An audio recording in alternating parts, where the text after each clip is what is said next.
Então, aqui, hoje o tema a gente colocou, né? Você conhece quais são os ensaios necessários para atendimento da diretiva ROS, né? Então, como eu já me apresentei, meu nome é Roberta Moretti, sou coordenadora de sistema do IQA. Sou responsável hoje pelas operações de certificação de sistemas e laboratório químico, né? Tenho experiência de 25 anos na área automotiva, né? A minha formação é química, com pós-graduação em gestão ambiental. Além da minha função interna, né, eu também sou auditora, né, LID, em 9.000, 14.000, 17.020, parte de inspeção veicular, né, 17.024, que é a parte de competência de pessoas, laboratório, e também, às vezes, faço algumas auditorias de produtos também, Arla 32, pneus, redutor automotivos, liquid freio, que são produtos de certificação compulsória do Instituto de Qualidade Automotiva. Bom, falar um pouquinho do institucional do IQA para vocês, né, quem somos nós, né, a gente é um instituto sem fins lucrativos, fundado em 1995 nas câmaras setoriais automotivas. Nós somos um organismo de certificação especializado no setor automotivo, né, então a gente nasceu aí para atender toda a área da qualidade, no início, para toda a área automotiva, né. Temos a acreditação para sistema de gestões, né, 9.001, 14.001, 45.001, a gente faz IATF também 16949 com a parceria com a TÜV Sud da Alemanha.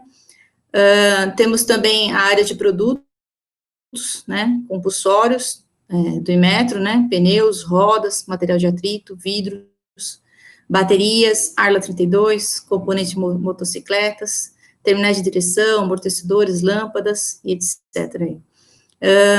Também trabalhamos num outro viés, que é a certificação de serviços automotivos, que é concessionárias, oficinas independentes, distribuidores, varejistas de autopeça, né, um programa de selo verde, a gente também atua nesse segmento.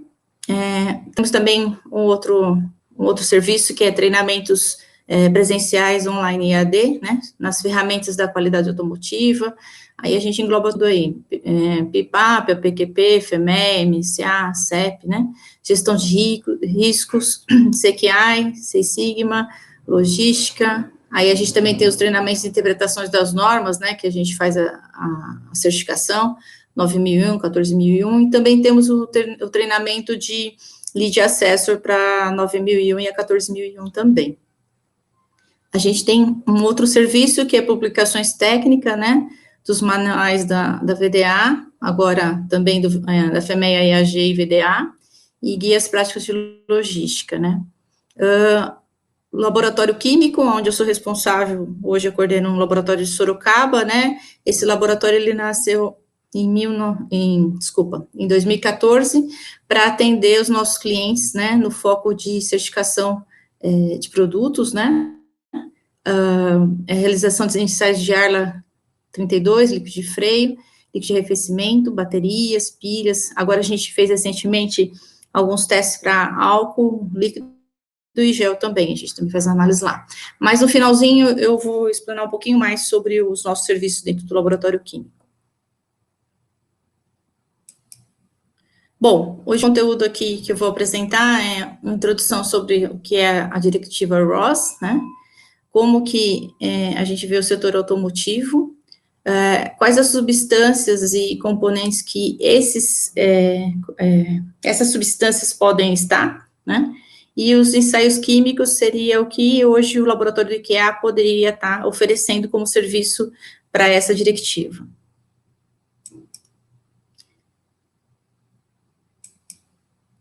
Então, aqui, a definição de ROS, né, restrição de certas substâncias perigosas, né, é uma diretiva que foi adotada em fevereiro de 2003, né, pela União Europeia, que ela proíbe certas substâncias perigosas que sejam usadas em processo de fabricação de produtos de equipamentos elétricos e eletrônicos em atendimento a uma diretiva de modo para ele poder vender esse produto na Europa, ele tem que comprovar que ele tem que ter uma certa porcentagem, um limite máximo, né, de alguns elementos químicos. Esses elementos, um deles é o chumbo, que na época foi chamado de lead free, né? Mas ela também tem mais 5 outras substâncias, essa diretiva, né? Ela fala do cádmio, do mercúrio, do cromo equivalente e da parte dos plásticos, né? Bifenilos polibromados, chamado PBBs, né? E os éteres definil polibromados, que é os PBDEs. Os limites, né? A diretiva, ela fala dos limites, né? Então, ela limita 0,1% dessa substância na composição dos manufaturados, né? Ou importados, vindo da União Europeia, ou importados dos Estados Unidos, China, Nova Zelândia, outros países já adotam esse limite, né? Já adotam a RoHS. A legislação e os prazos, ela iniciou lá em 2006, na verdade, ela foi elaborada em 2003, aprovada em 2003, e entrou em vigor só em julho de 2006. E a partir daí, nenhum produto usando essas substâncias poderia ser vendido na Europa. Junto com o RoHS, entrou também uma outra diretiva, que é chamada de, para eletroeletrônica, chamada de WEE, Waste from Electrical and Electronic Equipment, né? Lixo vendido de produtos de eletroeletrônico. E aí, depois, também, ela foi atualizada em 2011, que ela se chamou depois o RoHS 2, que foi depois uma revisão que ela ocorreu nela, né? A parte que compete ao Brasil, né, a Priscila da Shimatsu vai estar falando um pouquinho para vocês como é que está hoje a RoHS brasileira, chamada de RoHS brasileira, mas na verdade é uma CONAMA, né, que ela está praticamente pronta desde o ano passado, e aí a Priscila vai estar falando um pouquinho mais para vocês como que essas substâncias dentro do nosso país vai ser controlada também futuramente. Falar um pouquinho do setor automotivo, né, alguns exemplos, né, da onde pode conter essas substâncias. Então, vamos lá, equipamentos de segurança eletrônica, né, por exemplo, câmeras, DVRs, alarmes, sensores, né, fabricação de alto-falante, fabricação de placas de circuito impresso, motores elétricos, peças plásticas, painéis, para-choques, lanternas, né, pode estar lá algum desses componentes, bateria de chumbo ácido, né. Aí, quais são um exemplo, né, alguns exemplos de quais essas substâncias, em quais componentes que elas podem estar contidas, né. Então, vamos lá, vamos falar um pouquinho do chumbo, né? Então, como eu já havia dito, é máximo 0,1%, né? Então, ele pode estar contido em soldas em geral, fio, ligas, placas eletrônicas, pastas, etc., né? Pilhas e bateria, como chumbo ácido, as pilhas AA, aquelas pilhas também botão, que a gente chama, né?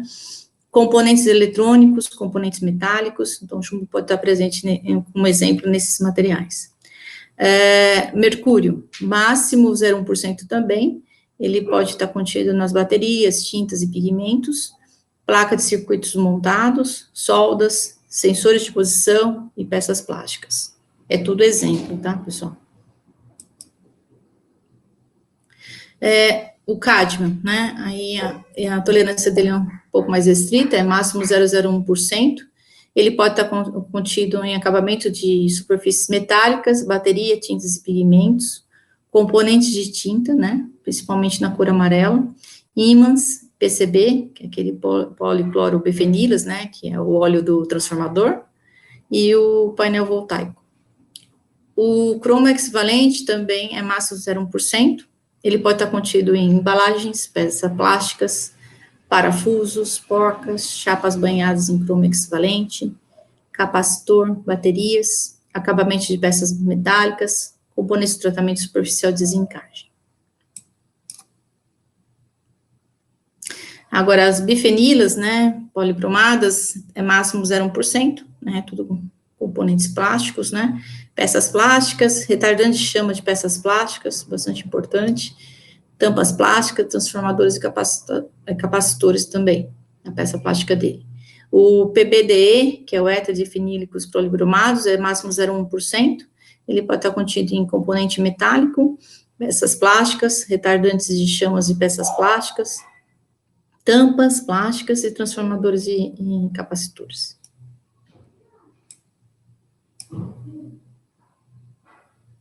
Bom, agora eu vou falar um pouquinho sobre os ensaios químicos que o Laboratório Químico no Parque Tecnológico de Sorocaba, do IQA, pode estar oferecendo de ensaio, né, dentro da diretiva ROS. Nós somos um laboratório acreditado, né, pelo IMET, como eu havia dito, estamos situados ali no Parque Tecnológico, quando você pega Castelo Branco ali, passou a Toyota, já é o Parque Tecnológico, é bem beirando a rodovia. Bom, a gente tem um aparelho, né, que é o ICP, né, é uma espectrometria de emissão atômica com plasma acoplado indutivamente, né, ele trabalha com sistema de amostra, né, então aqui você tem um amostrador, né, aí ele tem um sistema de nebulizador, onde você injeta o gás argônio, faz a mistura do gás junto com a amostra, provoca a chama e faz a leitura aqui o plasma faz a leitura da emissão, né, óptica aqui, e a gente consegue saber quais são os elementos químicos que compõem naquela amostra, né. E falando do ROS, claro que a gente consegue ver outros elementos químicos dentro desse aparelho, mas praticamente aqui é o cálcio, o chumbo e o mercúrio a gente consegue verificar nesse aparelho, né. A gente tem alguns controles para manter esse aparelho, né, a gente faz curva de referência para cada elemento químico, né, a gente tem os padrões lá para fazer essa curva, a gente só pode utilizar padrões de material de referência certificado, acreditado pelo Inmetro, né, então, por exemplo, eu tenho que ter uma referência de um padrão de cádmio para passar primeiro, para depois eu colocar minha amostra, né, e essa amostra está sendo lida ali dentro do espectro. A gente faz uma preventiva anual desse aparelho e também faz a qualificação dele. Isso é para ver metais. Aí, aqui também para ver metais, né, eu consigo também fazer análise de cromosoma equivalente no espectrofotômetro de UV-Vis, né, essa é uma espectrometria que pode indicar qualquer substância a partir da medição também de absorção e transmissão de luz, que passa através da amostra. A gente consegue aqui também fazer o cromosoma equivalente para atendimento a ROS.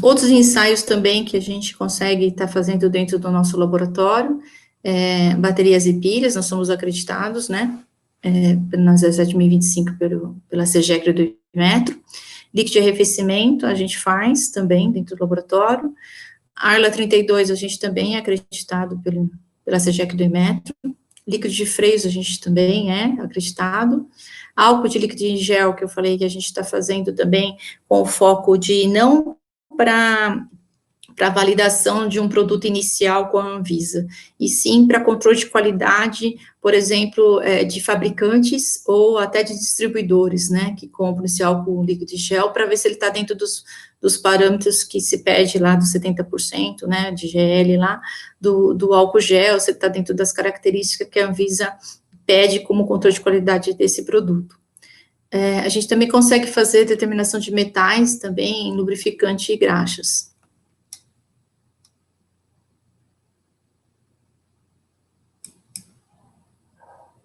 E é isso, pessoal. Assim, a minha parte é bem de introdução ao ROS, né? Tecnicamente, agora, quem vai falar um pouquinho mais profundamente sobre o ROS é o pessoal da Shimatos, a Priscila, né? Aqui está meu contato, depois essa apresentação vai estar disponível para vocês também. Qualquer dúvida, qualquer pergunta, qualquer necessidade de algum serviço do nosso laboratório, mesmo estando dentro desse escopo que eu acabei de apresentar, a gente pode estar conversando aí. Obrigada pela atenção.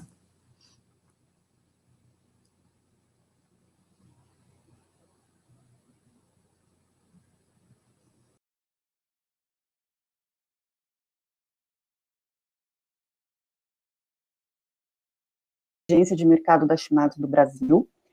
Eu queria agradecer muito a presença de todos vocês, a Roberta, ao IQA, pela parceria nesse webinar de hoje. Então, o nosso tema é a diretiva ROS, como preparar o seu laboratório. Como já adiantado pela Roberta, eu vou falar um pouquinho mais dos aspectos técnicos, né, práticos da diretiva, como realizar os ensaios, Mas antes eu gostaria de apresentar para vocês, para quem ainda não conhecem a Shimadzu, rapidamente. Então, a Shimadzu ela é uma empresa japonesa, fundada em 1875, em Kyoto, e atualmente nós somos 69 subsidiárias, né, da qual a Shimadzu do Brasil faz parte, e aproximadamente 12 mil funcionários. Né. Mundialmente, nós somos 4 divisões de negócio. No Brasil, a gente tem atuação com 2 unidades de negócio, que é a divisão analítica e a divisão médica. Né, obviamente, eu faço parte da divisão analítica, e dentro da divisão analítica nós ainda temos 2 divisões. Uma é a parte de instrumentos de aferição e testes, então, por exemplo, máquinas de ensaio, microdurômetros, tomografia industrial, análise de partículas, e a parte de instrumentação analítica mais voltado para análises químicas. Então, por exemplo, o infravermelho, um cromatógrafo líquido ou gasoso, entre outras técnicas. Certo? Então, voltando ao nosso assunto, então, só apresentando para vocês a Shimadzu do Brasil. Então, a nossa sede no Brasil está localizada em Alphaville, no município de Barueri, no estado de São Paulo. Então, lá nós contamos com o nosso Customer Solution Center, que é um laboratório com mais de 200 metros quadrados, com diversos equipamentos disponíveis para os nossos clientes, né? Sejam para fazer demonstrações, para realização de cursos. Nós temos também treinamentos regulares realizados lá, né? Qualquer coisa vocês podem consultar o nosso site e verificar maiores detalhes sobre isso. Então, a gente dispõe de uma sala de treinamento, um auditório para aproximadamente 200 pessoas, onde eventualmente a gente também faz alguns eventos, e um laboratório de suporte para preparação de amostras. Tá? Agora sim, voltando ao nosso assunto, então, como a Roberta já adiantou, a ROS ela é uma diretiva europeia, né, ela conversa com 2 outras diretivas, a WEE e a ELV. A WEE refere-se à disposição de equipamentos eletroeletrônicos, e a ELV é uma congênere, só que voltada para veículos automotivos. Em 2011, a gente teve uma revisão da ROS, então a ROS 2, com prazo de total adequação dos fornecedores e indústrias para julho de 2019, então, alguma coisa relativamente recente. Né? Em 2015, a gente teve a adição de 4 novos compostos. Então, assim, só é importante, a grande preocupação da ROS, da ELV, é pensando como é que a gente vai tratar o lixo, né? Hoje a gente tem um bem de consumo, mas daqui a alguns anos isso vai ser um lixo, e vai representar um problema ambiental. Então, não só por ter aquele entulho, mas por esse entulho poder estar entrando em contato com o solo e lençol freático, e gerando uma contaminação significativa disso, que acaba retornando para o ser humano. Tá? Então, quais são como a Roberta já passou para vocês, o que a gente controla? Basicamente, são metais pesados e alguns compostos orgânicos usados como retardantes de chama e plastificantes.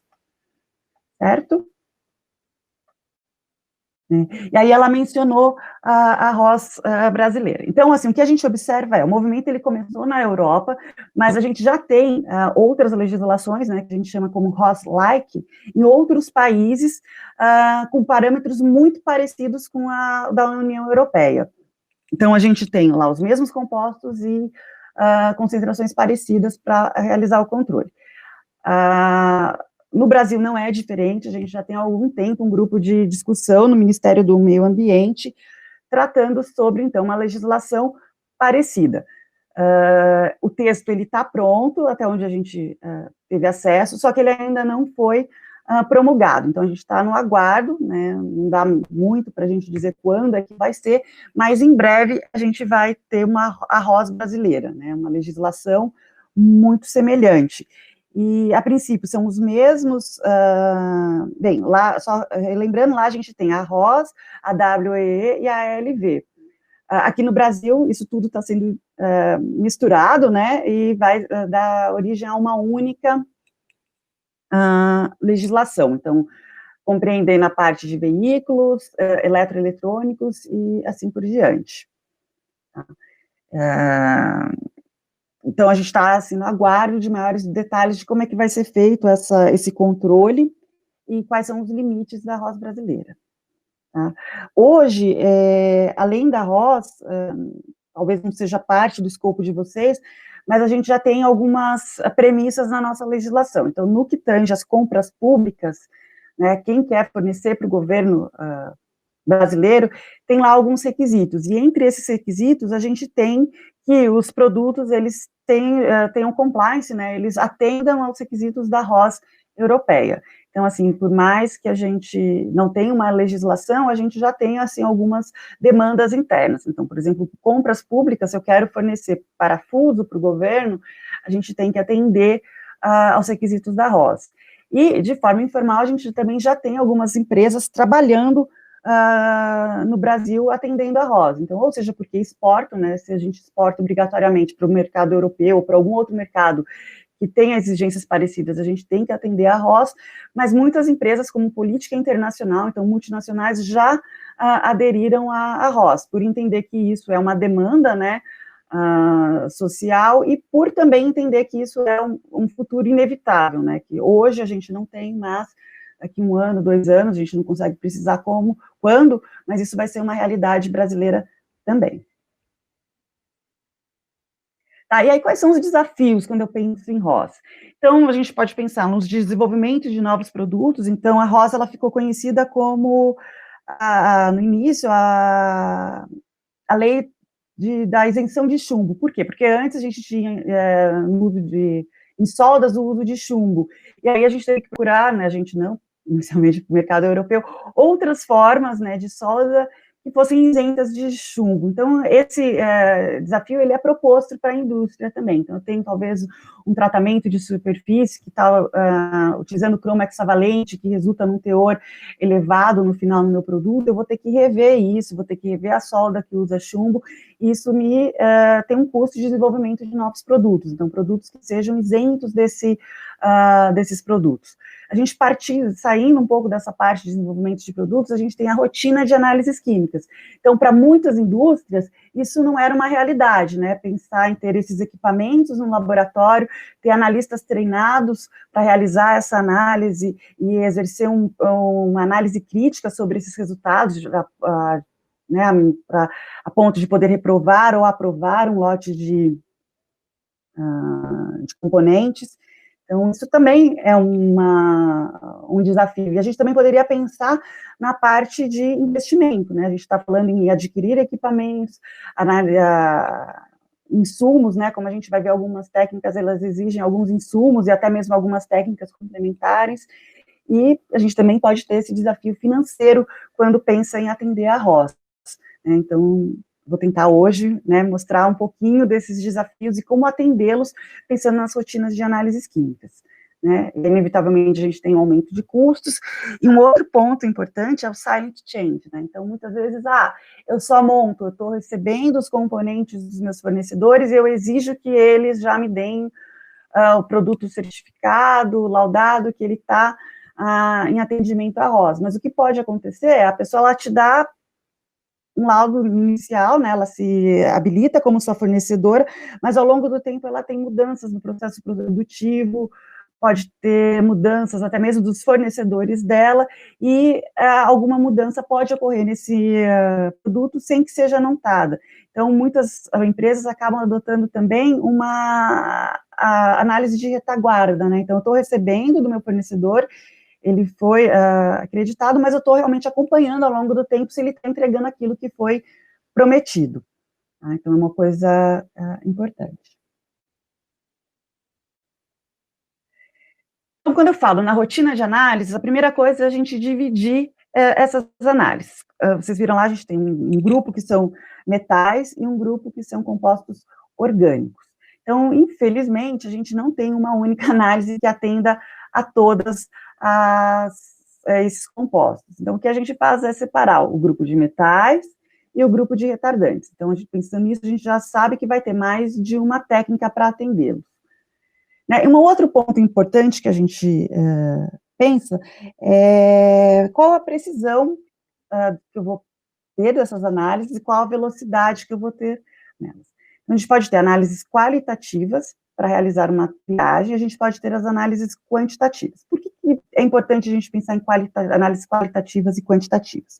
Então, pensando lá numa linha de produção, né, de um equipamento X que, um caso hipotético, está entrando 20 componentes nessa montagem. Então, esses 20 componentes, eles vão ter que passar pela análise para garantir a isenção desses elementos.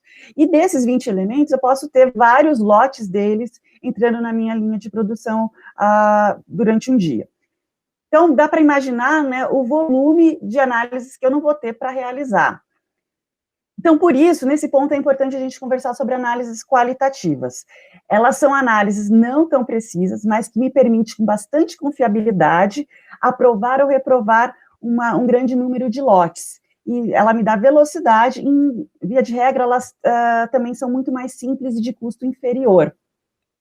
É o que é bastante útil para a gente, importante se a gente pensar, então, nesse grande número, né, de análises no dia. E aí pode ser que tem algumas análises a gente não vai conseguir fazer uma análise qualitativa, uma triagem que me permita fazer essa avaliação. Então, nesses casos, a gente é obrigado a ir para uma análise qualitativa mais sensível. Acho que talvez não vai estar claro, né, o que eu estou tentando colocar para vocês aqui, mas ao longo, né, da nossa conversa, quando eu for falando mais das análises que a gente pode realizar, das técnicas envolvidas, vai ficar mais claro o que são essas análises qualitativas, o que são as quantitativas, e qual a vantagem de usar uma e outra, e quando eu posso utilizar uma e outra. Então, assim, a análise qualitativa, ela permite aprovar ou reprovar alguns lotes, e alguns lotes não, porque vão cair numa zona para a gente cinza, né, uma zona de dúvida, e aí que me obriga a ir para uma análise quantitativa. Então, vamos ver o que é essa análise, essa zona cinza. Então, vamos pensar assim, eu estou fazendo uma análise qualitativa, onde o meu desvio lá é mais ou menos 1%, mais ou menos, então, imaginando um resultado de 1.000 ppm, é mais ou menos 10 ppm. Então, esse aqui é o meu resultado na análise qualitativa. Então, eu tenho que a concentração máxima permitida pela normativa é de 1.000 ppm. Certo? Então, se der acima, esse resultado, então, deu 1.000, ele pode estar compreendido nesse intervalo, de 990 a 1.010 ppm, certo? Se for 1.005, 1.007, 1.010, vai estar reprovado. Se for 995, 999, está muito próximo do 1.000, mas estaria aprovado. Só que com a minha análise qualitativa, eu não consigo definir exatamente se é 1.005 ou se é 995, certo? Então, por isso que está nessa zona cinza, caiu nesse intervalo. Então, aqui eu não consigo aprovar nem reprovar com confiabilidade, porque está dentro da incerteza da técnica. Agora, se der, por exemplo, 1.010, 1.015, 1.020, esses aí eu já consigo reprovar com certeza, né, com confiabilidade, mesmo com a minha análise não tão precisa pela minha triagem. Se deu 950, 980, eu também consigo aprovar. Então, assim, muitas análises a gente consegue resolver com uma análise qualitativa. Assim, se não tiver claro, vocês já podem até me sinalizar pelo chat, que eu dou mais uma explicadinha aqui, eu estou acompanhando as perguntas de vocês, tá certo? Então, deu para entender? Eu tenho uma análise qualitativa que ela me dá esse desvio de mais ou menos 10. Então, se, por exemplo, deu 1.000, a gente vê essa análise pode estar compreendendo, esse resultado pode dar entre 9.090 e 1.010. E aí não me permitiria, né, aprová-la ou reprová-la com precisão, com segurança, por causa do desvio da técnica. Dando abaixo disso ou dando acima, a gente consegue aprovar ou reprovar com segurança esse lote. Beleza, Christian, muito obrigada pelo feedback. Então, se está entendido isso, agora eu vou apresentar para vocês as técnicas em si, e aí vai ficar bem claro, né, por exemplo, quando eu falar em análise de metais, nas técnicas de triagem, nas técnicas de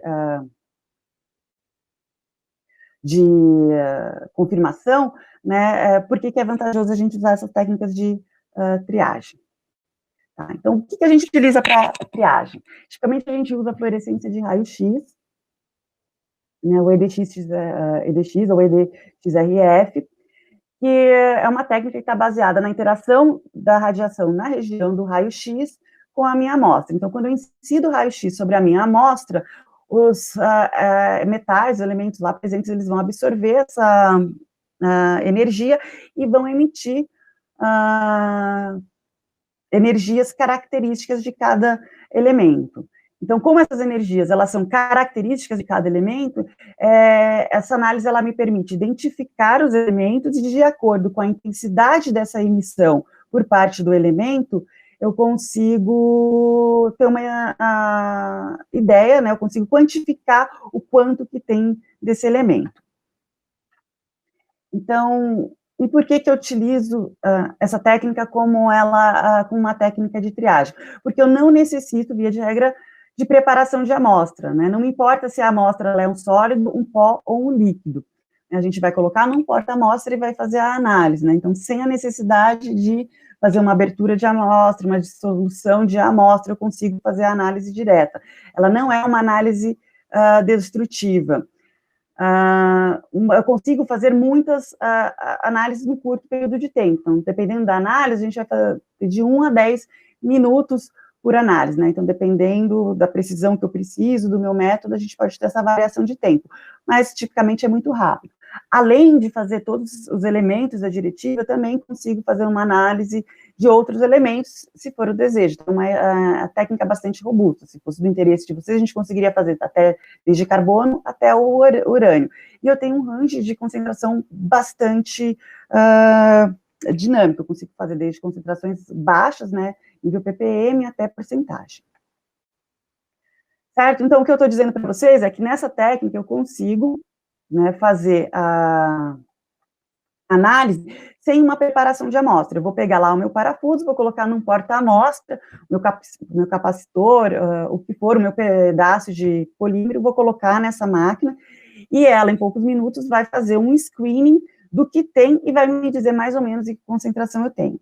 Então, com isso, eu consigo facilmente julgar quais lotes, quais peças podem estar aprovadas ou reprovadas. Tá? Aqui eu vou fazer um parênteses, né, para ficar mais fácil a visualização. Inicialmente, a minha ideia da Roberta era que a gente fizesse esse evento presencial e que pudesse ter uma parte demonstrativa com todas essas máquinas para vocês conhecerem, mas, infelizmente, né, a nossa atual realidade não permite.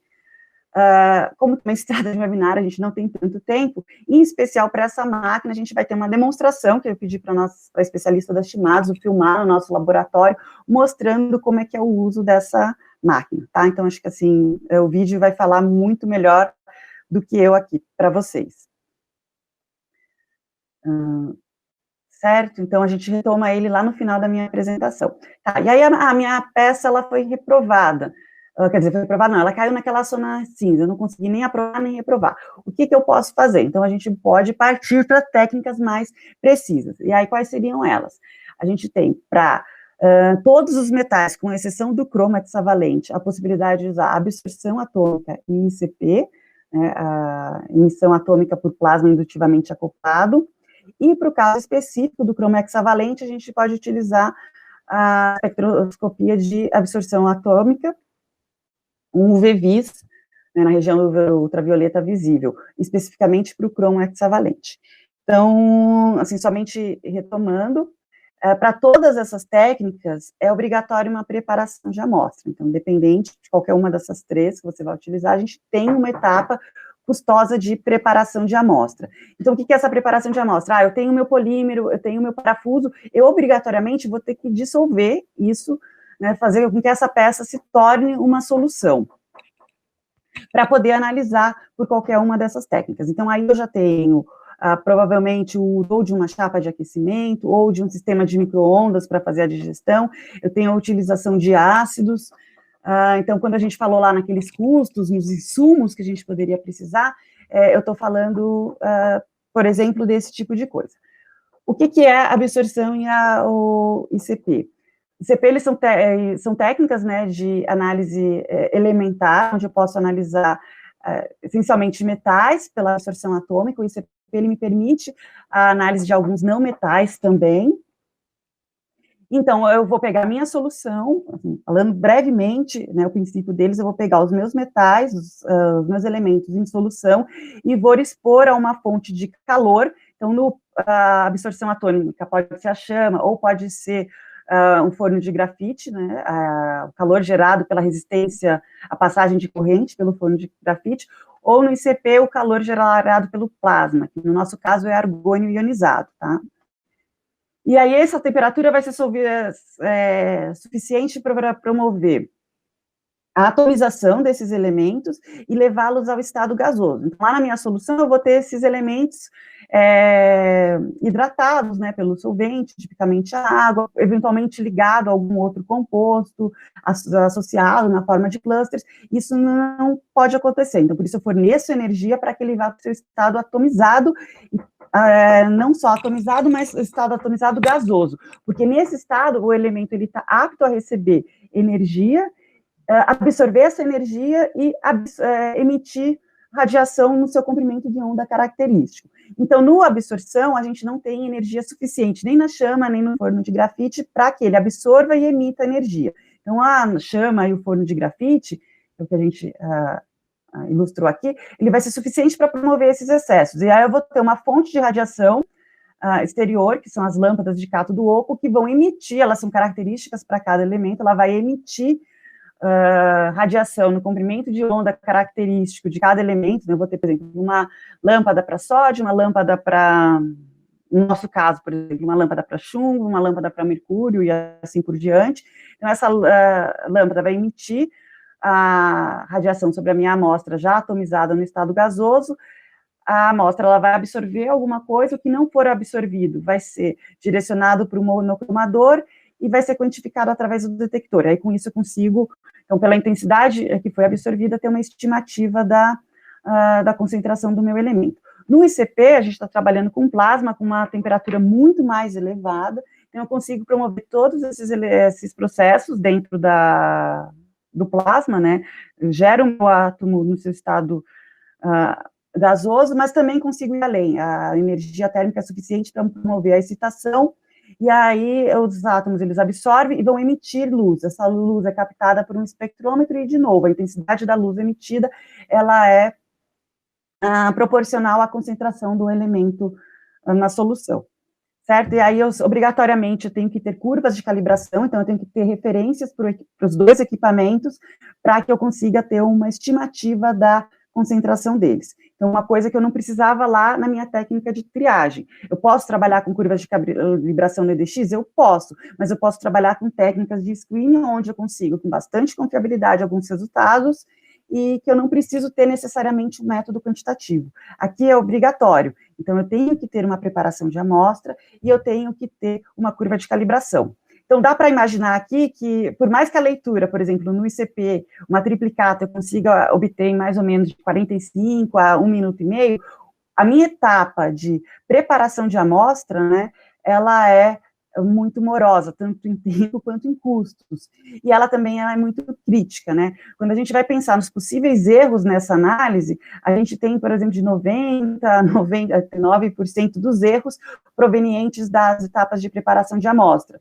Né, é uma contaminação que eu posso ter porque eu estou utilizando um reagente que não é adequado, ou porque eu utilizei um vaso de digestão que não estava bem limpo, uma diluição que eu fiz errado. Então, tudo isso, assim, a boa parte, né, mais de 90% dos nossos erros no resultado final, eles são provenientes dessas técnicas de preparação de amostra. Então, né, essa preparação de amostra, ela pode levar desde 15 minutos, pensando numa solução, até alguma coisa como 3, 4, 5, 6 horas de preparação de amostras. Então, se a gente for pensar lá na nossa linha de produção, né, lembrando o exemplo que eu dei, 20 componentes, inúmeros lotes por dia, imagina que se eu tiver que fazer uma digestão que leva, sei lá, 3 horas para cada um deles, para depois poder levar e fazer a dissolução, preparar uma curva de calibração e levar isso para o equipamento. Né, então, a gente vai ter um tempo, né, um tempo de resposta muito elevado. É ruim? Se eu for pensar que eu preciso de velocidade, uma frequência analítica para minha linha de produção, sim, é ruim, né? E o custo também por cada análise, ele é muito mais elevado. Então, não é uma coisa que é vantajosa eu fazer para todo mundo. Então, é ruim, mas é uma coisa que eu posso ficar sem? Não, é uma coisa necessária, porque a gente tem alguns casos que não vai dar para a gente decidir por uma técnica de triagem. Então, é um mal necessário. A gente tenta evitar ao máximo, mas eventualmente a gente vai precisar fazer mão dessas técnicas para poder confirmar se a amostra ela foi aprovada ou reprovada. Certo? Então, essas aqui são as possibilidades que a gente tem para os metais, com exceção do cromo hexavalente. Por que com exceção do hexavalente?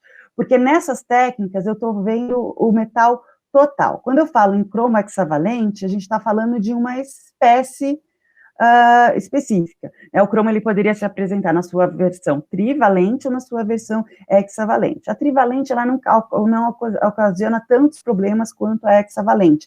Por isso que o foco da diretiva ela é o cromo hexavalente. Então, quando eu faço a análise por absorção atômica ou ICP, eu vou ter o cromo total, eu não vou ter essa distinção. Pode ser que dê lá um resultado superior ao que pede a diretiva, mas é tudo de cromo hexavalente, então a minha amostra ela não estaria reprovada. E esse tipo de resultado, né, eu não consigo ter por essas técnicas, tá? E aí, nesse caso específico, nós vamos usar uma outra técnica. Então, só rapidinho aqui um resumo entre elas, né? Então, absorção em ICP, o princípio é o mesmo, a gente está partindo do princípio que os átomos no seu estado gasoso, elementar, eles são passíveis de absorver energia e emitir energia, então a absorção ele vai trabalhar com a primeira etapa desse processo, com a absorção, e o ICP com a segunda etapa desse processo, com a emissão de energia. Então, lembra lá que eu mencionei as lâmpadas de cátodo oco, então elas são específicas por elemento, então para cada elemento que eu for fazer, eu preciso de uma lâmpada de cátodo oco. Então, isso me obriga também a fazer um elemento por vez no absorção. Não quer dizer que, eu vou fazer chumbo, eu vou passar uma curva para o chumbo, vou ler todas as minhas amostras, exclusivamente para chumbo. Mesmo que essa amostra ela tenha que ser analisada para os outros elementos, no absorção por uma limitação instrumental, eu só consigo fazer um elemento por vez. No ICP, pela ótica dele, né, pela forma dele trabalhar, a gente tem ele me permite fazer uma análise simultânea, então eu conseguiria fazer uma curva multielementar e passar a minha amostra uma única vez e ter o resultado para todos os elementos da diretiva. Aqui a gente trabalha com range estreito, então de 3 algarismos, isso quer dizer o quê? Que eu vou precisar fazer diluições eventualmente da minha amostra, né?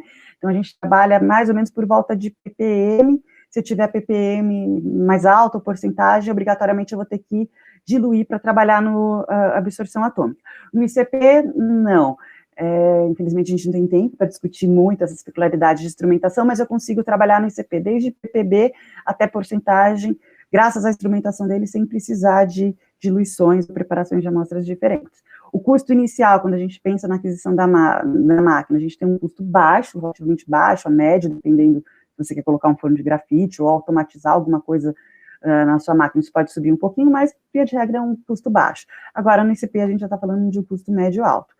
Mas que se compensa quando a gente for pensar, né, nos custos que a gente tem para na análise, né? Então, no tempo e tudo, na absorção, eu vou ter que ter inúmeras lâmpadas, eu vou ter, se aqui eu estou tendo, sei lá, meia hora para fazer os meus elementos, as minhas amostras, aqui você pode, sei lá, pensando em 4, 5 amostras, multiplicar isso por esse fator. Então, 4, por exemplo, um fator de 4, umas 2 horas para fazer para ter a mesma resposta que a gente teria aqui, certo? Rapidez de análise, então, aqui é muito baixa, e aqui a gente consegue uma velocidade bastante alta de análise. Certo? Então, não consegui resolver o cromo hexavalente. O que a gente vai... Então, aqui, fiz todos os outros, fiquei com o cromo hexavalente. Então, o cromo hexavalente, a técnica que a gente tem é a determinação direta pela utilização de vinil carbazida. Essa é a única técnica para o cromo hexavalente? Não, mas ela é a que mais interessa para a gente. Então, só para citar, caso alguém venha perguntar depois, eu poderia utilizar uma cromatografia iônica, ou poderia também utilizar um ICP.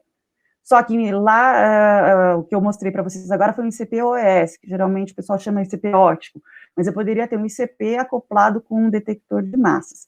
Só que essas duas técnicas, elas têm um custo muito, mas muito elevado, tanto de aquisição da instrumentação, quanto da parte de preparação de amostras, de insumos que a gente necessita. E aí, no outro ponto, a gente tem a possibilidade de utilizar o espectrofotômetro VERIS, que é uma máquina bastante barata, e uma técnica bastante simples de se fazer. Então, economicamente, e pela facilidade mesmo de análise, a gente prefere, né, assim, é disparado, nunca vi ninguém fazendo cromo hexavalente, apesar dessas outras possibilidades, fazendo por essas duas técnicas. Então, quando a gente fala de ROS, sem medo de errar, eu poderia te dizer que 100% das pessoas estão trabalhando com espectrofotômetro VERIS. Então, por isso, por custo do equipamento, de aquisição do equipamento, custo dos insumos, o nível de treinamento que é necessário para que uma pessoa opere um espectrofotômetro VVIS, né, ele é muito, muito simples, né, então a gente tem grande parte dessas análises, dessas empresas, as pessoas que estão realizando essa análise, utilizando o VVIS.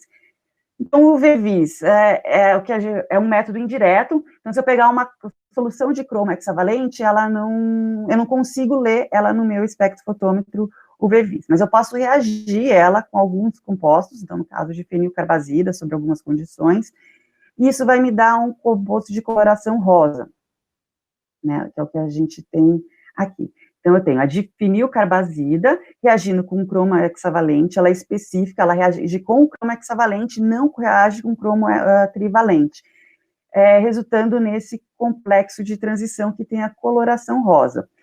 Essa coloração rosa, né, obviamente, ela está na região do espectro eletromagnético invisível, então por isso que eu consigo medir no espectrofotômetro VVIS, e a intensidade dessa cor é proporcional à minha concentração. Então, o que eu tenho lá, se eu for tirar um espectro, o VVIS, fazer a famosa varredura, o que a gente vai ter é um espectro assim.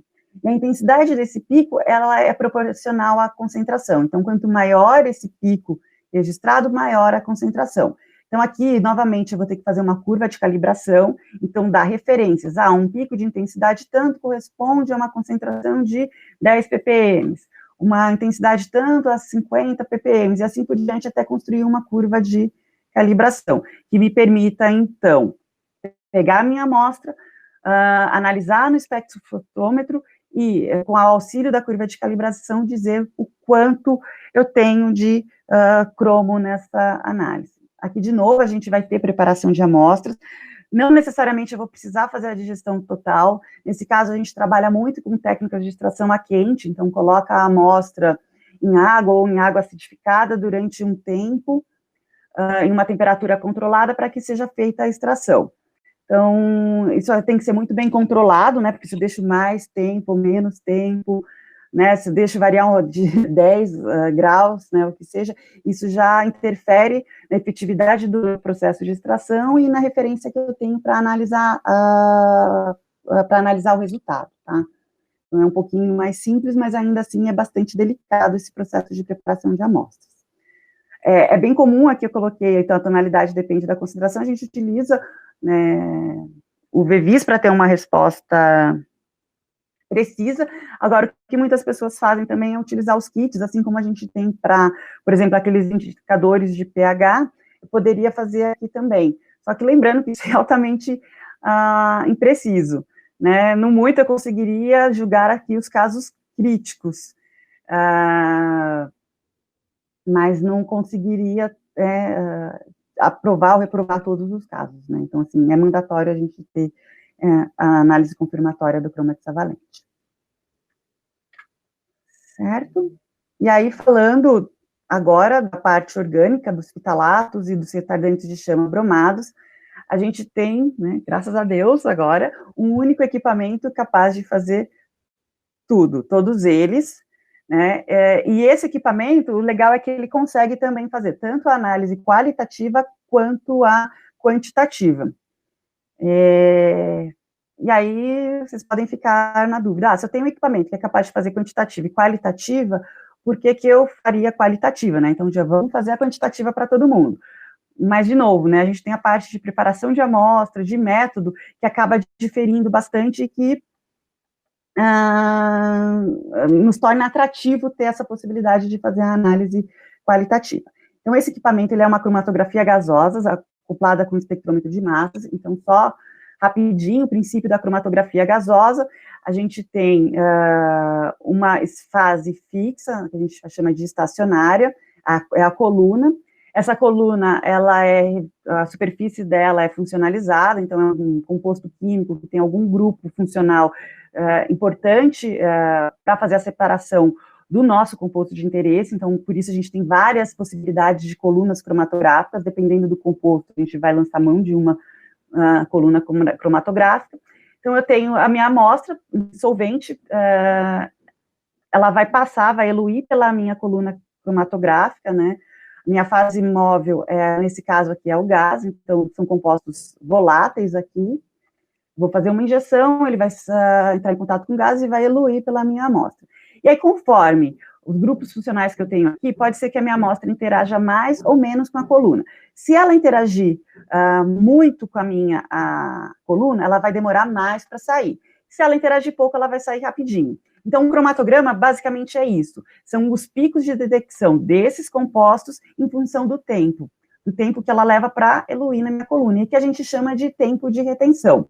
Então, eu tenho uma amostra padrão, por exemplo, vai ser a minha referência do composto A, B e C. Eu passei pela coluna e eu vou ter um tempo de retenção característico para A, para B e para C. E aí eu pego uma amostra desconhecida e passo pela minha coluna. De acordo com o tempo de retenção que ela apresentar, eu posso inferir que é o composto A. Posso inferir, mas muitas vezes não posso afirmar. Se for uma amostra realmente totalmente desconhecida, imagina que eu peguei lá um extrato vegetal, eu não vou conseguir afirmar com certeza que é o composto A, porque a gente pode, sim, ter compostos que com tempo de retenção muito semelhantes, tá? Então, serve para amostras desconhecidas, pero no mucho, né? Desconhecidas, mas que eu sei que eu vou ter aqueles determinados compostos lá. Então, isso aqui funciona muito bem para um controle de qualidade, por exemplo. E aí, só retomando, a intensidade desses picos também me permitem inferir, né, sobre a concentração deles na amostra, desde que eu tenha uma curva de calibração. E aí, o pulo do gato aqui é que eu posso acoplar ao meu cromatógrafo gasoso um detector de massas. Então, o que vou ter de novo a minha amostra passando pela coluna, é tudo igual. Só que depois que essa amostra sai e que eu detecto ela de acordo com o tempo de retenção, eu vou pegar essa fração e jogar cada fração individualmente para um espectrômetro de massas. Lá, a amostra, ela vai ter, então, o seu espectro característico de massas. Então, eu vou conseguir determinar qual que é a massa molecular dela, quais são os fragmentos dela, e aí, com isso, eu consigo montar, não é uma coisa tão trivial, né? Na verdade, é bastante complexo, mas eu consigo montar o quebra-cabeça e descobrir quem é aquela molécula, tá? Mas, assim, o legal disso é que eu posso fazer o uso de bibliotecas, então, que já me permitem fazer essa análise de forma muito mais rápida e assertiva. Certo? Então, o que eu tenho hoje pensando em ROS para esses elementos? Então, a ROS, ela te diz o que tem que ser feito, mas ela não te determina o método. Então, a gente tem vários métodos possíveis para a determinação de fitalatos e plastificantes, e todos eles, de modo geral, a gente tem uma etapa de extração, que utiliza solvente, muitas vezes solvente a quente, e um tempo elevado de análise, de extração. Certo? Então, aqui é só um resumo. Isso aqui eu vou utilizar o quê? Para as análises quantitativas. Tá? Então, se eu vou fazer uma análise quantitativa, eu vou precisar passar por essas etapas, adotar alguma dessas normas para fazer a extração dos meus compostos orgânicos das minhas amostras. Tá? Então, a gente vai retomar isso, mas eu tenho uma possibilidade também de uma análise qualitativa. Então, aqui é um exemplo de uma solução da Shimazu, que a gente chama de PyScreener, que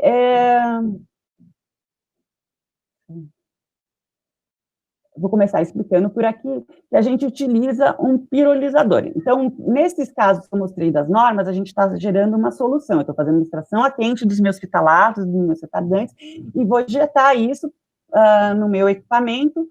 Ela vai ser volatilizada, então, obrigatoriamente, ela tem que ser líquida, né? E vai passar por aqueles processos que eu expliquei no meu esqueminha. Quando eu utilizo o pirolizador, eu mudo algumas coisinhas. Então, a minha amostra, ela não vai mais precisar passar por um processo de extração. Eu simplesmente vou cortar um pedacinho dela e vou colocar num porta-amostra.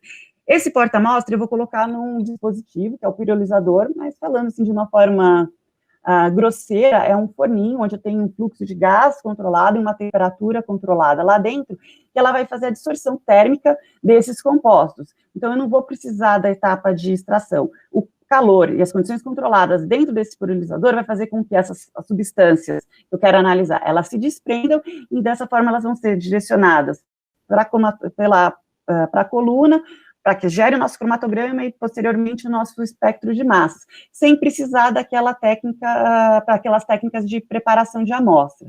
tá? Que é o que aqui eu tento exemplificar para vocês, para essa solução que a gente tem hoje, que ela já acompanha os padrões, o kit de amostragem, que vocês podem ver uma tesourinha, um gabarito para a gente só fazer o corte da amostra. O software, ele já vem com as condições pré-definidas, então a cromatografia gasosa, comparando com as outras técnicas, ela é sim uma técnica que exige um pouco mais de habilidade, de treinamento do operador. Então, nesse caso, para análise qualitativa, a gente já tenta suprimir isso, né, minimizar essa necessidade de um treinador, de um operador tão habilitado. Então, o software ele já vem com condições preparadas e com ferramentas para dizer se foi aprovada ou não a análise. Então, ela também já é normatizada, então, a International Electrotechnical Commission já aprova a análise desse sistema priorizador cromatógrafo de gasoso com massas para essa análise qualitativa de fitalatos e retardantes. Certo, então, assim, só tentando sumarizar o que eu estou tentando explicar, a gente tem uma possibilidade de métodos de quantificação, que aí eu vou utilizar o cromatógrafo uma forma para ter um resultado quantitativo preciso, só que para isso eu vou precisar de uma preparação de amostras. Olha lá, por exemplo, utilizando essa norma, a gente tem uma extração de 6 horas com o uso de éter, etílico e hexano, né, que são solventes orgânicos, no caso até controlados, né, pela Polícia Civil e Federal, se não me engano, e que tem um risco de exposição, né, eles são tóxicos, então a gente vai ter todo o aparato para proteger o nosso operador. E a gente não tem amostras padrões disponíveis. Então, aqui dá para imaginar, a gente tem um resultado preciso, utilizando a máquina que está lá no nosso laboratório, mas a gente vai ter uma etapa de preparação novamente, assim como no ICP, uma absorção muito custosa. E aí, quando eu falo no método de triagem, a gente vai utilizar a mesma máquina, só que com a adição de um periodizador, que vai me permitir fazer a análise, uma preparação de amostra em 10 minutos e não precisar de mais nenhum solvente, nenhum outro insumo, né? Os padrões, eles já vêm, né, preparados, prontos, acompanhando a máquina. E aí é possível fazer todos os compostos. Então, aqui, comparando um com o outro, a gente tem, esse aqui, ele é 36 vezes mais rápido, ele é mais seguro, sem custos, e muito mais amigável. Então, é a mesma máquina? Né, com algumas diferenças. A mesma máquina que estava trabalhando para fazer a qualitativa poderia fazer a quantitativa, só que é muito mais interessante a gente fazer o uso do qualitativo aqui, né, para reduzir custos e ter um tempo de resposta muito melhor quando comparado com as técnicas de quantificação. Certo? Aí, rapidinho, porque eu já acho que estourei meu tempo, né? Então, pensando aqui, eu vou apresentar para vocês os fluxogramas de análise. Se alguém depois tiver interesse, me passa um e-mail, eu disponibilizei meu e-mail no início e vou disponibilizar no final, que eu posso compartilhar isso aqui com vocês, esses fluxos de análise. Então, por exemplo, pensando no CADME, eu posso fazer um screening, aí qual técnica que eu tenho disponível para o screening? Uma fluorescência de raio-x. Aprovou, não reprovou? Quer dizer, não consegui aprovar, preciso ir para uma análise precisa. O que eu vou poder utilizar? Uma absorção atômica ou um ICP. E aí, de acordo lá com o que a diretiva me diz a concentração, eu vou aprovando ou reprovando. Então, só para mostrar que para todas elas a gente pode ter um fluxo de análise assim, que parte de uma análise qualitativa para me dar velocidade e redução de custos, e em alguns casos a gente parte para uma análise mais precisa. Então, para o chumbo e mercúrio é a mesma coisa, a gente pode usar fluorescência de DX para triagem e depois a absorção em ICP para confirmação. O cromo hexavalente, a gente pode começar com um EDX, e aí se não conseguir aprovar ou reprovar, a gente parte para uma espectrofotometria no VVIS. E aí os bromados, eu não mencionei, mas a gente teria a possibilidade de utilizar um infravermelho, mas mesmo o infravermelho, a gente tendo, em alguns casos, a gente ainda resta dúvida e teria que ir para um GCMS, e aí, com a entrada, isso aqui funcionava bem quando a gente só tinha os bromados, né, que foi na ROS 1. Quando veio a ROS 2 e entrou os fitalatos, o FTR ele não consegue atender os fitalatos, então não tem muito sentido mais a gente utilizar infravermelho, seria só um custo a mais de uma máquina mais um laboratório. Então, por isso a gente não fala tanto nisso, mas em alguns casos, eu só vou ter bromados, com certeza eu não tenho fitalatos, a gente poderia pensar também em infravermelho. Tá? E aí, nos aplastificantes, que a gente pode utilizar uma mesma máquina para fazer as duas análises. Peço desculpas por ter sido bem rapidinho aqui no final, né, porque eu tive que acelerar. Então, só para, assim, um resumo da minha apresentação, a gente tem os testes de confirmação e os testes de triagem. Testes de confirmação, tedioso, demorado, grande quantidade de vidraria, grande quantidade de solvente, de ácidos. Então, assim, tem todos esses impeditivos, esses pontos negativos, mas são necessários algumas vezes. Métodos de triagem, simples, fáceis, rápidos, sem solventes, sem ácidos, né, sem preparação de amostra. Ganho velocidade, reduzo custos, mas algumas vezes eles não vão dar conta de tudo, e aí, obrigatoriamente, a gente vai ter que vir para cá. Então, os dois andam juntos, não tem como a gente ficar só com um ou só com outro. Ou pode ser, né, eu adoto o método de triagem, contrato um laboratório, né, por exemplo, a Roberta mencionou que o IKEA hoje ele tem a possibilidade de fazer esses testes de confirmação para vocês, por ICP e por UV-Vis. Então, é um caminho. Então, se a gente quer reduzir custos, poderia ter só os métodos de triagem e fazer mão, né, de um laboratório de serviços para fazer essa confirmação para a gente. Perfeito, agradeço muito a presença de vocês, o interesse de vocês pelo tema, como acabei não colocando aqui, mas eu vou disponibilizar no chat o meu e-mail, é priscila, com sc2ls.silva@timados.com.br. Podem entrar em contato livremente. Agora a gente vai mostrar o demonstrativo para vocês, o vídeo com a demonstração, e na sequência eu e a Roberta voltamos com as perguntas e respostas, ok?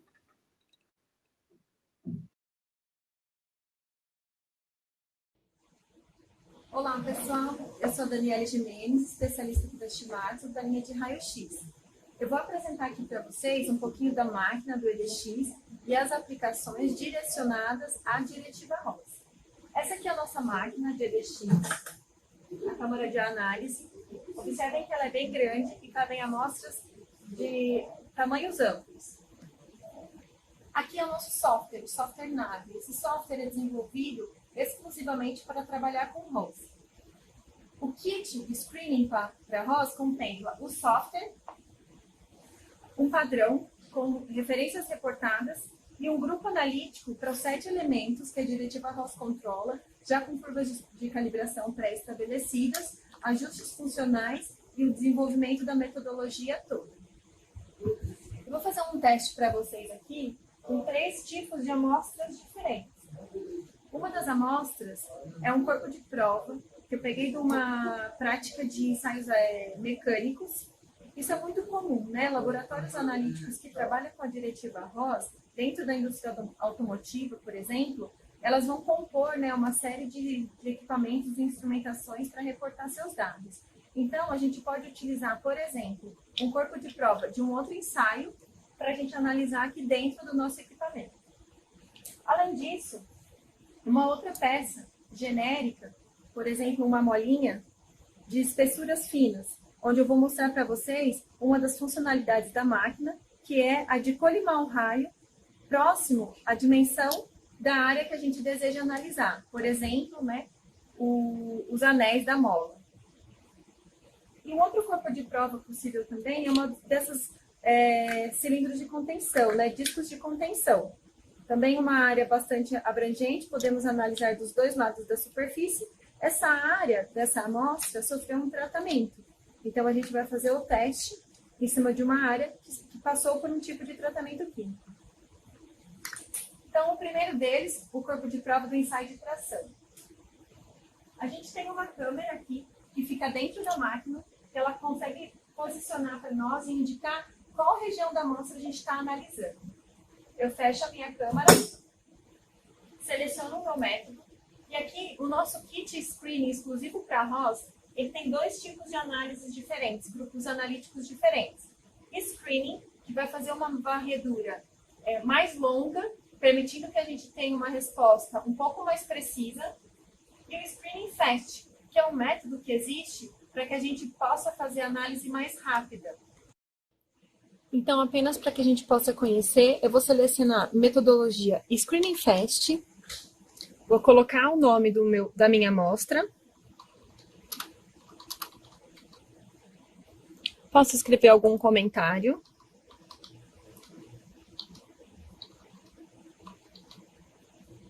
e indico quem foi o operador.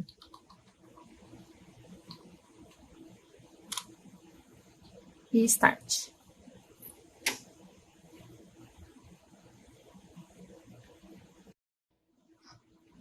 Observem que quando o raio-x está sendo emitido e irradiado na superfície da amostra, luzes azuis irão acender na parte superior do equipamento, indicando para o operador que a análise está sendo efetivada. Além disso, aqui na parte frontal da máquina, a gente tem também indicativos luminosos que auxiliam o operador no manuseio com a máquina. Durante a análise, a gente pode fazer o acompanhamento da formação do espectro e também o acompanhamento das intensidades medidas a partir da análise de cada um dos elementos químicos presentes na amostra. Encerrada a análise, a gente já está preparado para então posicionar uma nova amostra lá dentro da máquina para que a gente possa executar uma nova análise de um outro material.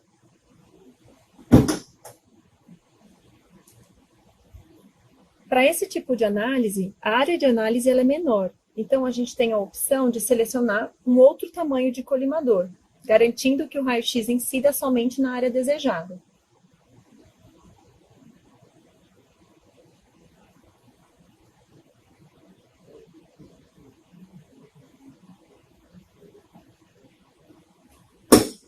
E, novamente, é só indicar o nome da amostra,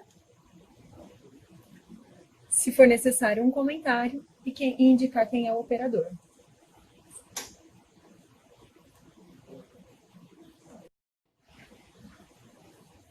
E, por último, iremos fazer o teste da amostra com recobrimento e apresentar para vocês a expressão dos resultados. Então, a gente posiciona a amostra no local de análise, fecha a tampa, oferece o nome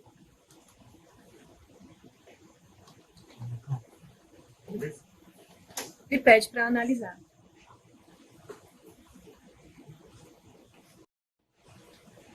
Ao término da análise do corpo de prova, o próprio software já irá fazer o julgamento da qualidade do resultado e aprovação de acordo com a diretiva ROS. Então, notem que, por exemplo, para os elementos chumbo, cromo, mercúrio, bromo, cloro e antimônio, o critério de aceitação da diretiva ROS é a presença do metal abaixo de 1000 ppm.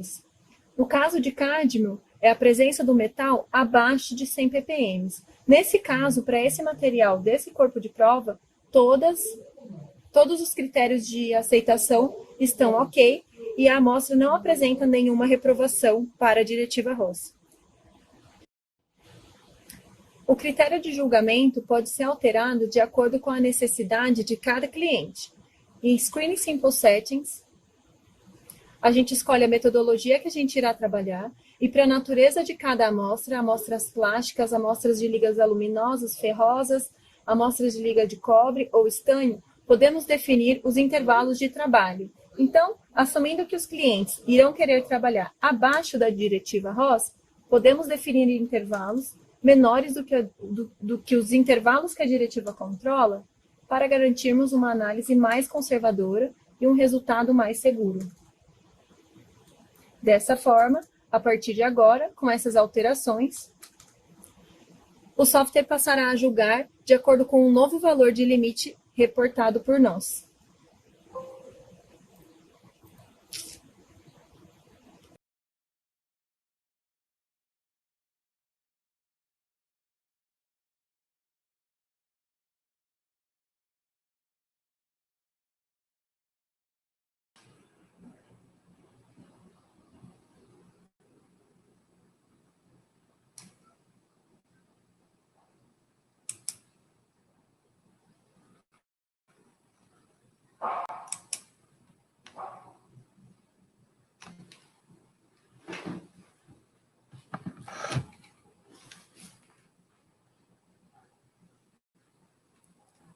Priscila?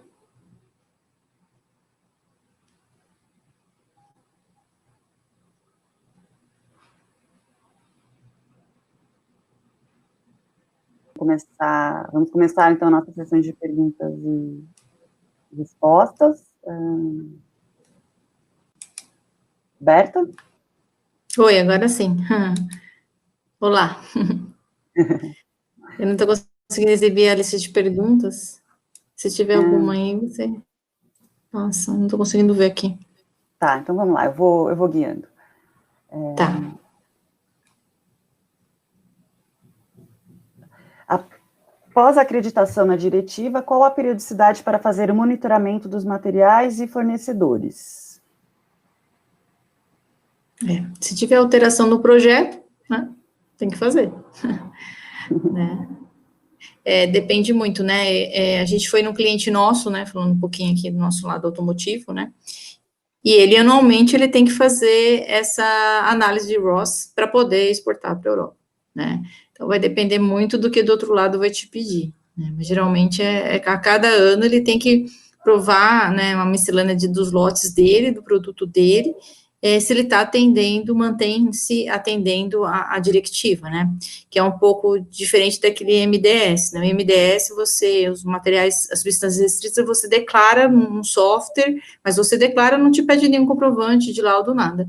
Agora, o ROS, ele te pede que você envie o resultado anual dos seus lotes, né? Daquilo que você produziu, uma miscelânea lá, de como que ficou as análises, né? Perante os elementos que a ROS pede. É isso que eu tenho de informação hoje, né? Eu também não sei se você nada, tem mais alguma coisa. Não. É mais ou menos. O automotivo, ele já trabalha assim para tudo, né?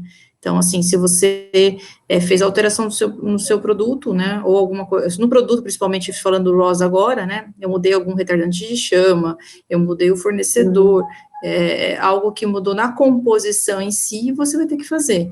Mas, existe, como falando novamente, esse cliente, ele tem que fazer anualmente para mandar esse laudo para poder continuar com a exportação. Isso que eu tenho de informação hoje.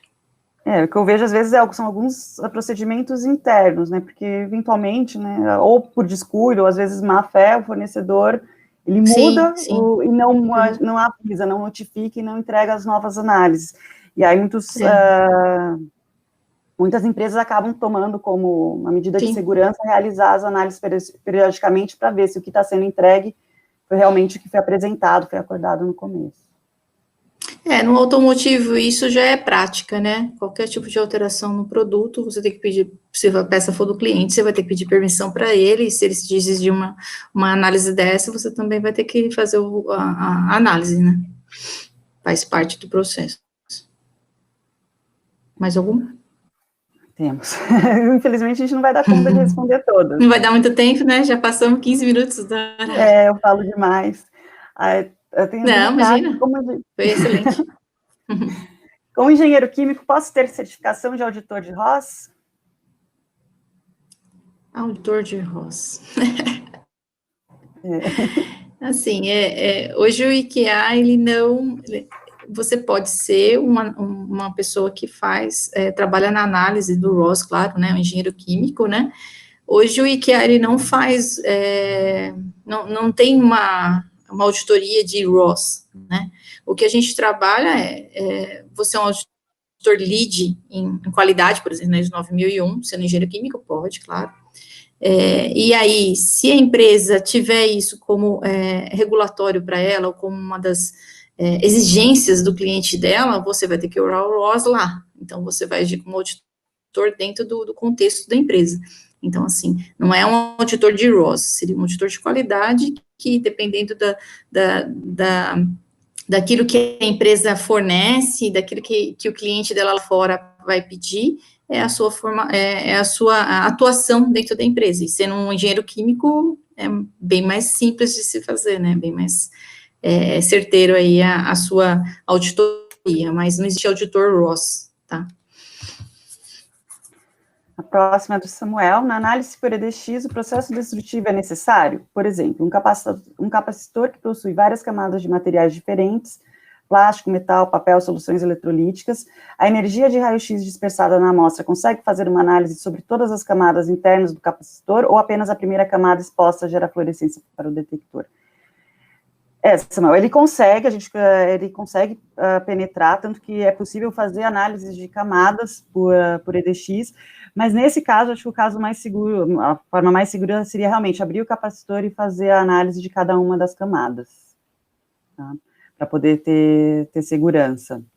Isso às vezes acontece também, a sua pergunta é muito boa, porque a gente vê isso na prática, né? A pessoa tem uma peça que a superfície dela não é homogênea. Por exemplo, eu já vi em relógio, né, aquela coroa do relógio, que você tem alguns pontos que são marcados, né, que foram impressos, e o outro que é somente o polímero.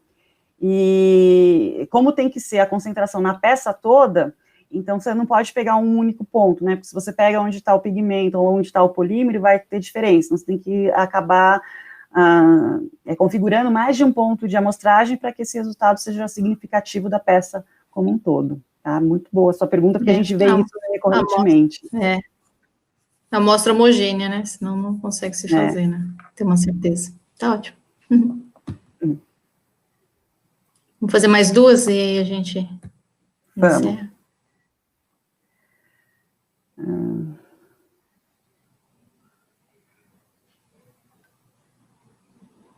Deixa eu ver aqui. Mesmo que eu utilize outro método, como o de colorimetria simples, eu estaria atendendo a diretiva para análise de croma hexavalente? Pergunta da Jayara. Jayara, eu não sei, porque qual que é a técnica de colorimetria, né? Aí a gente precisaria de mais eu acho detalhes. que ela quis dizer se você usa ela como é que é o nome daquele elemento que, desculpa, que você falou, só um minutinho que eu já falei. A de fenilcarbazida, ela tem aquela coloração, que ela está dizendo o seguinte, só pela coloração eu posso dar o laudo sobre isso? Na minha opinião, não, porque a partir do momento que você tem um regulamento que te diz,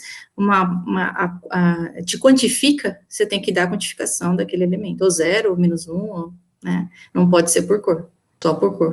É claro que isso já te indica, né, sim, mas assim, para o laudo, assim, não, né? Na minha opinião, não sei qual é a sua. Não, pensando sobre esses aspectos, concordo plenamente. Aqueles testes qualitativos, né, visuais, eles não são aplicáveis para ROS. Eu posso utilizar como uma ferramenta no laboratório para me guiando, mas não como um resultado assertivo para ROS. Isso, A próxima é do José. Qual a periodicidade recomendada para fazer as análises de monitoramento dos materiais e processos? É a mesma que a gente respondeu na primeira análise.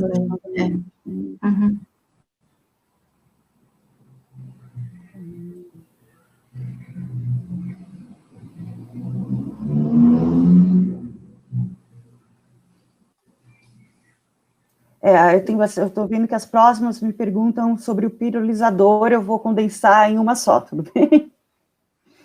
E a Amanda me pergunta qual que é a quantidade, se a quantidade interfere na análise, se com o uso do pirolizador se não pode ser feita análise quantitativa. Se a quantidade de amostra que a gente utiliza, ela é baixa, Amanda, se eu não me engano, por volta de 10 miligramas a 15 miligramas. Sim, se a gente colocar muita amostra, a gente vai interferir, vai afetar o processo de dissorção, a gente vai comprometer esse processo, então é importante que seja controlado. Então é recomendado, inclusive, o uso de balança analítica para quando a gente prepara a amostra para pirólise, então corta e pesa para ver quanto é que tem o seu fragmento. E não, o pirolizador ele não pode ser utilizado nesse método por uma análise quantitativa, ele me permite apenas fazer a análise qualitativa, então aquele screening para, assim, alguns lotes, obviamente, eu consigo aprovar e reprovar, outros não, caem naquela região cinza que a gente já tinha conversado, e aí eu sou obrigada a fazer uso do GCMS, mas aí pelos métodos convencionais, né, por injeção do líquido após extração, para poder fazer o confirmatório, fazer o quantitativo. Com decisão, acho que daí, infelizmente, a gente não tem mais tempo, né, Roberta? Acho que a gente pode encerrar, né?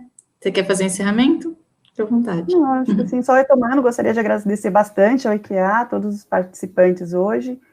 Meu e-mail foi compartilhado aqui, se alguém tiver alguma dúvida, quiser entrar em contato posteriormente, tirar alguma dúvida, conhecer a Shimadzu, a gente está à disposição.